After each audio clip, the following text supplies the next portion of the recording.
Tonight, police union anger as a man who assaulted an officer in Collie is granted bail. Kalgoorlie business owners say a group of teenagers is forcing them to close on Thursday nights. And a Midwest beauty contestant just misses out on being crowned Miss Universe Australia. Good evening, I'm Deborah Kennedy. Also tonight, a man jailed for a year after killing a passenger in a crash in the goldfields. And prison officers concerns that jail overcrowding is putting lives at risk.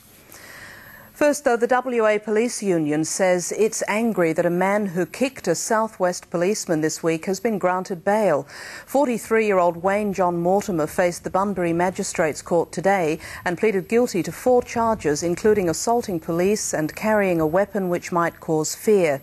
Mortimer, a father of 4, damaged a vehicle in Simpson Street on Wednesday night before confronting a local resident with an axe.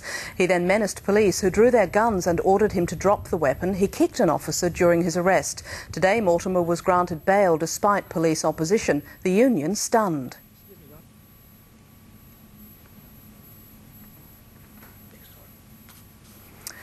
The Department of Foreign Affairs says a body found in a ravine in Ecuador this week is not that of missing former South Headland teacher Millie Johnston.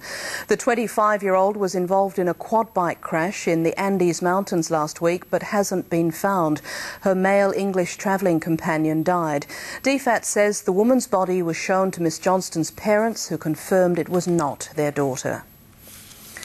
Business owners in Kalgoorlie say they're too scared to open for late-night trading because of violence in the city. As Samantha Cairns reports, the shopkeepers are blaming the trouble on a group of teenagers. Thursday night on Hannon Street is usually bustling with activity, but of late it's been much quieter, with many shop owners refusing to open for late-night trade. Police are investigating the death of a man hit by a train on track 200 kilometres south of Port Hedland this morning. The man's body was found on BHP Billiton's main iron ore line between Newman and Port Hedland. His car was found nearby. Port Hedland police say there are no suspicious circumstances. The affected part of the track was closed and all construction work on the line has been suspended. The final report into the cause of last year's massive oil spill in the Timor Sea has been handed to the federal government, but the findings won't be released publicly yet. An estimated 4.5 million litres of oil and gas leaked into the sea over 10 weeks after an underwater pipe ruptured at the West Atlas rig off the WA coast last August.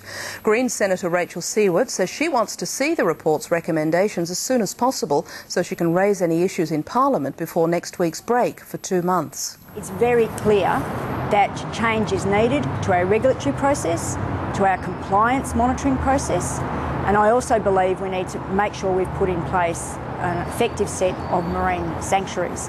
However, Federal Resources Minister Martin Ferguson says he's seeking advice from the Australian Government solicitor before releasing the findings to ensure publication won't affect any potential criminal investigation.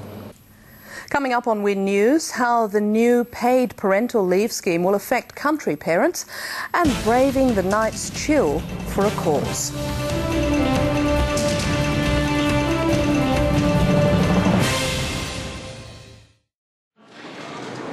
Sorry.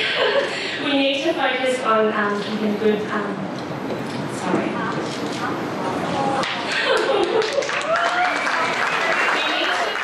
Happens to us all. Coming up in sport, the Bunbury Force hoping to avenge last week's loss, and the Glory heads north to take on Gold Coast United in Newman.